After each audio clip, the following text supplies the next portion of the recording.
Hey YouTube, super exciting day today. Before we get to this, I want to make a quick announcement. I think the novelty of me naming my titles A Dentist Does, A Dentist Builds is getting a little old and maybe a little annoying. So for the new year, we are going to try to name our videos as accurately as possible and maybe play around with the thumbnail a little bit. Now to this video. The plastic here seems to have gotten a little weakened, so this will click in a little bit, but keeps falling out pretty easily. Let's do some research and see what we can do with it.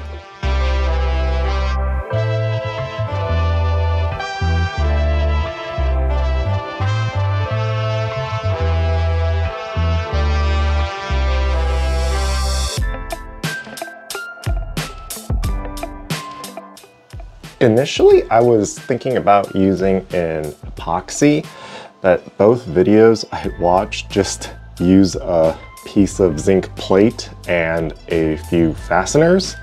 I'm going to check the garage if I have those. If not, let's go pick them up.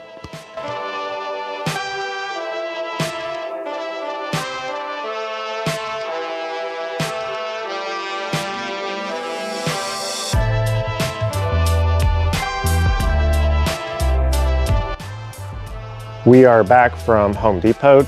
I am a little worried that this might pierce the cooler, but we will find out right now.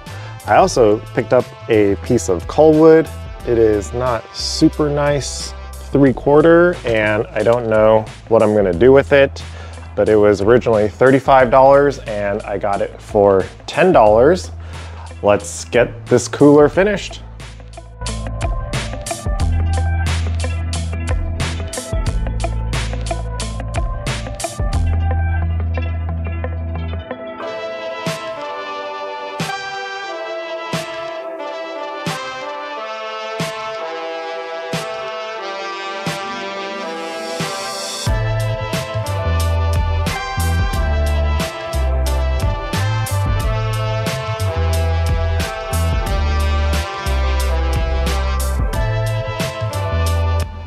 That was a super easy video and easy fix. They literally just used mending plates, and I think I got pretty lucky that it did not pierce the inside of the cooler.